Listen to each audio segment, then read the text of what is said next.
बन्नू वाक़या, वज़ीर आज़म का महकमा इंसदाद दहशतगर्दी की तश्कील नौ का ऐलान।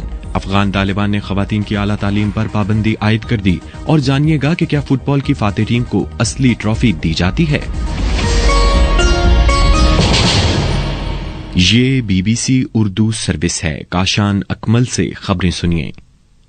वज़ीर आज़म पाकिस्तान शहबाज शरीफ ने बन्नू और दीगर इलाकों में दहशतगर्द कार्रवाइयों की मजम्मत करते हुए सूबा खैबर पख्तूनख्वा के महकमा इंसदाद दहशतगर्दी की असर नौ तश्कील का ऐलान किया है। तफसील बता रही हैं नादिया सुलेमान।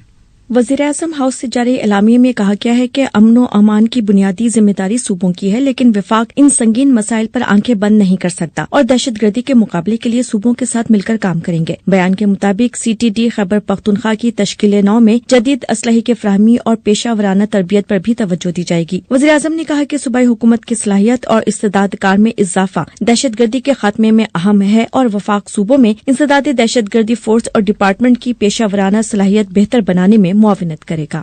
इस्लामाबाद की मकामी अदालत ने साबिक army chief general Qamar Javed Bajwa से मुतल्लिक मुतनाज़िर ट्वीट्स के मुकदमे में पाकिस्तान तहरीक इंसाफ के रहनुमा सेनेटर आजम सवाती की जमानत की दरख्वास्त मुस्तरद कर दी है। समात का अहवाल बता रहे हैं शहजाद मलिक।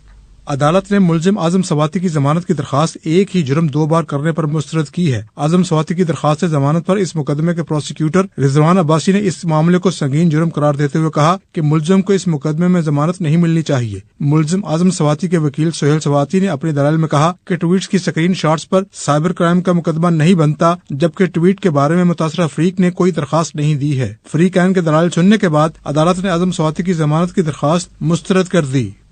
इस्लामाबाद की एहतसाब अदालत ने साबिक सदर पाकिस्तान आसिफ अली जरदारी, साबिक वज़ीर आज़म मियां नवाज शरीफ और साबिक वज़ीर आज़म यूसुफ रजा गिलानी के खिलाफ तोशाखाना रेफरेंस अदालती दायरा इख्तियार न होने पर वापस नैब को भेज दिया है। हुमैरा कमल तफसील बता रही हैं।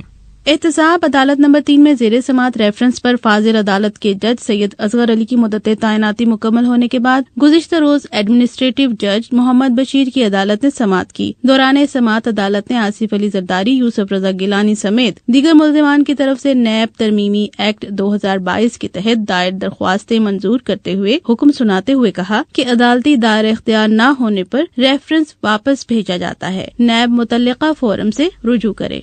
अफगानिस्तान में तालिबान हुकूमत ने खवातीन की आला तालीम पर पाबंदी लगा दी है। अफगान वजारत आला तालीम के हुक्मनामे के मुताबिक तमाम निजी और सरकारी जामियात को ताहुक्म सानी खवातीन की तालीम मुअत्तल करने का हुक्म दिया गया है। साद सुहेल मजीद बता रहे हैं। अफगानिस्तान में आला तालीम के वजीर मौलवी निदा मोहम्मद नदीम के खत में इन नई पाबंदियों का ऐलान किया गया है। 3 माह कबल अफगानिस्तान भर में हजारों लड़कियों और खवातीन ने यूनिवर्सिटी में दाखिले का इम्तिहान दिया था, मगर तालिबान ने मज़ामीन के इंतखाब के हवाले से उन पर पाबंदियां लगाईं। खवातीन पर आयद करदा पाबंदी के तहत वो वेटनरी साइंस, इंजीनियरिंग, इकोनॉमिक्स, ज़राअत और सहाफत में तालीम हासिल नहीं कर सकती। वाज़ेह है कि अफगानिस्तान में पहले ही खवातीन को अक्सर सेकेंडरी स्कूलों में जाने से रोक दिया गया था, जिसकी वजह से गैर मुल्की इमदादी इदारों ने अफगानिस्तान को इस ज़िम्न में दी जाने वाली फंडिंग रोक दी थी। वज़ीर आला खैबर पख्तूनख्वा महमूद खान ने कहा है कि वो असम्बली की तहलील से मुतल्लिक अपने अज़्म पर कायम हैं। इमरान खान जो भी फैसला करेंगे उस पर अमल किया जाएगा। मीडिया से गुफ्तगू में उन्होंने कहा कि खैबर पख्तूनख्वा तवानाई पैदा करने वाला सूबा है और पन बिजली के खालिस मुनाफे की मद में सूबे के अरबों रुपए वफाक के जिम्मा वाजिबुल अदा हैं, जबकि कबायली जम अजला के तरक्याती फंड भी रोक रखे गए हैं। उन्होंने कहा कि वो सूबों के फंड्स के हुसूल के लिए सुप्रीम कोर्ट जाएंगे और कौमी असम्बली के सामने धरना भी देंगे।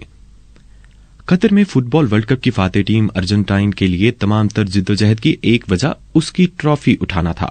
फातेह टीम की अपने मुल्क आमद पर टीम के खिलाड़ियों को वर्ल्ड कप की ट्रॉफी के साथ तस्वीर बनवाते देखा जा सकता है, मगर क्या आपको मालूम है कि लियोनेल मेसी के हाथों में मौजूद ट्रॉफी नकली है, जिस पर सिर्फ सोने का पानी चढ़ा हुआ है। मजीद बता रही हैं सना गुलजार।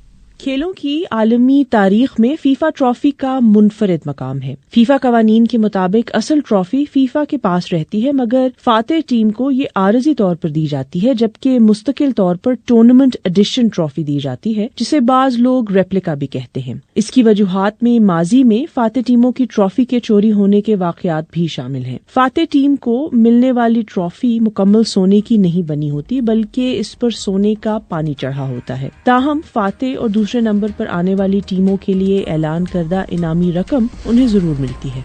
BBC उर्दू सर्विस में खबरों का सिलसिला अभी जारी है।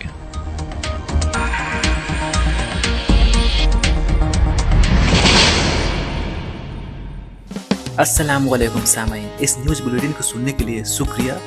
اس طرح کی آتھینٹک نیوز سننے کے لیے آپ ہمارے دوسرے چینل کو بھی سبسکرائب کر سکتے ہیں۔ اس کے لیے آپ اوپر دیے گئے آئی بٹن پر چینل کا نیم پہ کلک کر کے ریڈائریکٹ ہو سکتے ہیں، یا پھر ڈسکرپشن میں دیے گئے لنک پر کلک کر کے آپ اس چینل پر ریڈائریکٹ ہو سکتے ہیں۔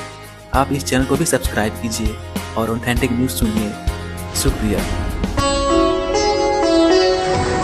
Be B C global news بیٹ آپ ہر شب 8 بجے سے صبح 1 بجے تک ہر گھنٹے کے بعد ہمارے پارٹنر FM ریڈیو چینلز پر سن سکتے ہیں۔ 2.5 منٹ پر مبنی گلوبل نیوز بیٹ میں انٹرٹینمنٹ، سائنس، ٹیکنالوجی اور سپورٹس کے علاوہ ملکی اور بین الاقوامی خبریں شامل ہیں۔ گلوبل نیوز بیٹ بالخصوص نوجوانوں کے لیے ترتیب دیا گیا ہے۔ یہ خبریں آپ BBC اردو سروس سے سن رہے ہیں۔ بلوچستان کے افغانستان سے متصل سرحدی ضلع چمن کے ڈپٹی کمشنر نے کہا ہے کہ حالیہ کشیدگی کے بعد پاکستان اور افغانستان کے اعلی سرحدی حکام کے درمیان فلیگ میٹنگ کے انعقاد پر اتفاق کیا گیا ہے۔ بلال کریم مغل تفصیل بتا رہے ہیں۔ چمن کے ڈپٹی کمشنر عبدالحمید زہری نے کہا کہ افغانستان کے ساتھ سرحد پر کشیدگی کے خاتمے کے لیے پاکستانی علماء، قبائلی عمائدین اور تاجروں پر مشتمل 18 رکنی امن مصالحتی جرگہ افغانستان گیا تھا۔ انہوں نے کہا کہ پاکستانی وفد نے اسپن بلدک میں اعلی افغان حکام سے ملاقاتیں کی، جن میں امن قائم کرنے کے لیے کافی پیش رفت ہوئی ہے۔ انہوں نے کہا کہ اس وقت سرحد پر کشیدگی کی صورتحال بہتر ہوئی ہے اور کشیدگی تقریباً ختم ہو چکی ہے اور دونوں جانب سے رابطوں کا سلسلہ بحال ہو چکا ہے۔ خیال رہے کہ 11 اور 15 دسمبر کو دونوں ممالک کے سرحدی سیکورٹی فورسز کے درمیان جھڑپوں میں کم از کم 6 افراد ہلاک اور 30 سے زائد زخمی ہوئے تھے۔ افغانستان میں طالبان نے اپنے زیر حراست 2 امریکی شہریوں کو رہا کر دیا ہے، جس کی تصدیق امریکی حکومت کی جانب سے کر دی گئی ہے، تاہم ان کی شناخت ظاہر نہیں کی گئی۔ نازش فیض سے تفصیل سنیے۔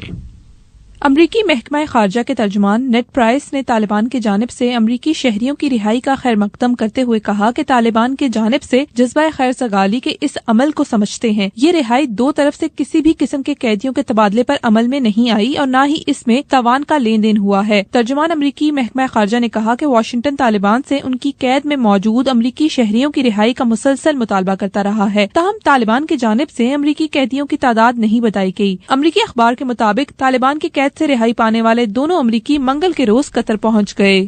یوکرین کے صدر ولودیمیر زیلنسکی آج امریکہ پہنچ رہے ہیں۔ غیر ملکی خبر رساں اداروں کے مطابق یوکرین پر روسی حملے کے بعد سے صدر ولودیمیر زیلنسکی کا یہ پہلا غیر ملکی دورہ ہے۔ وہ اپنے اس دورے کے دوران وائٹ ہاؤس میں امریکی صدر جو بائیڈن سے ملاقات کریں گے، جبکہ ان کا امریکی کانگریس سے خطاب بھی متوقع ہے۔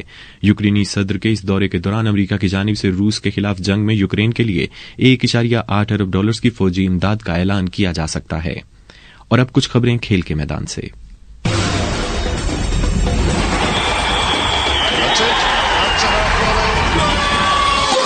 کھیلوں کی خبروں کے ساتھ میں ہوں Asiya Ansar. International cricket council نے ٹیسٹ پلیئرز کی رینکنگ جاری کر دی ہے۔ ٹیسٹ بیٹرز کی رینکنگ میں آسٹریلیا کے مارنس لیبوشن پہلی پوزیشن برقرار رکھنے میں کامیاب رہے ہیں، جبکہ پاکستانی ٹیم کے کپتان بابر اعظم 1 درجے ترقی کے بعد دوسرے نمبر پر آ گئے ہیں۔ ٹیسٹ پلیئرز کی رینکنگ میں تیسرا نمبر آسٹریلیا کے اسٹیو اسمتھ کا ہے۔ بالرز میں آسٹریلیا کے پیٹ کیمنز کا پہلا نمبر برقرار ہے اور انگلینڈ کے جیمز اینڈرسن دوسرے، جبکہ مرباڈا تیسرے نمبر پر ہیں۔ قومی کرکٹ ٹیم کے اسٹار بالر شاہین شاہ آفریدی 2 درجے تنزلی کے بعد 7ویں نمبر پر آ گئے۔ اس کے علاوہ ٹیسٹ آل راؤنڈرز میں انڈیا کے رویندر جڈیجا کا پہلا نمبر برقرار ہے۔ دوسری جانب پاکستانی ٹیم کے تاریخ میں پہلی مرتبہ ہوم سیریز میں انگلینڈ کے ہاتھوں وائٹ واش کا شکار ہونے پر تبصروں اور تنقید کا سلسلہ جاری ہے۔ پاکستانی کرکٹر کامران اکمل نے انگلینڈ کے خلاف سیریز میں بابر اعظم کے بطور کپتان فیصلوں پر تنقید کرتے ہوئے کہا کہ کپتانی میں کہیں بھی میچیورٹی نظر نہیں آئی۔ تاہم دوسری جانب انگلینڈ کے سابق کپتان اور معروف کمنٹریٹر ناصر حسین پاکستانی کپتان بابر اعظم کے دفاع میں سامنے آ گئے۔ ایک انٹرویو میں انہوں نے کہا کہ لوگوں کو بابر سے نرمی سے پیش آنا چاہیے۔ لوگوں کو اندازہ نہیں ہے کہ بابر کس قدر اچھا ہے، اس کی قدر اسی وقت ہوگی جب وہ چلا جائے گا، کیونکہ اس کے پاس ایک خاص ٹیلنٹ ہے۔ فٹ بال کے ایونٹ EFL کپ میں آج 3 میچز کھیلے جا رہے ہیں، جن میں بلیک برن روورز کا مقابلہ ناٹنگھم فارسٹ کی ٹیم سے، چارلٹن ایتھلیٹک کی ٹیم کا مقابلہ برائٹن کی ٹیم سے اور مانچسٹر یونائیٹڈ کا مقابلہ برنلے سے ہو رہا ہے۔ دوسری جانب فٹ بال چیمپئن شپ میں آج ایک ہی میچ کھیلا جائے گا، جس میں کونٹری سٹی اور ویسٹ برومویچ البین کی ٹیمیں آمنے سامنے ہوں گی۔ کھیلوں سے متعلق اور دیگر خبروں کے لیے وزٹ کیجیے bbcurdu.com۔ اور اب موسم کی صورتحال۔ محکمہ موسمیات کے مطابق آج ملک کے بیشتر علاقوں میں موسم سرد اور خشک، جبکہ بالائی علاقوں میں شدید سرد رہے گا اور رات کے وقت میدانی علاقوں میں شدید دھند پڑنے کی توقع ہے۔ آج کم سے کم درجہ حرارت لیہ میں -12 اور اسکردو میں -10 ڈگری سینٹی گریڈ ریکارڈ کیا گیا۔ یہ خبریں آپ BBC اردو سروس سے سن رہے تھے۔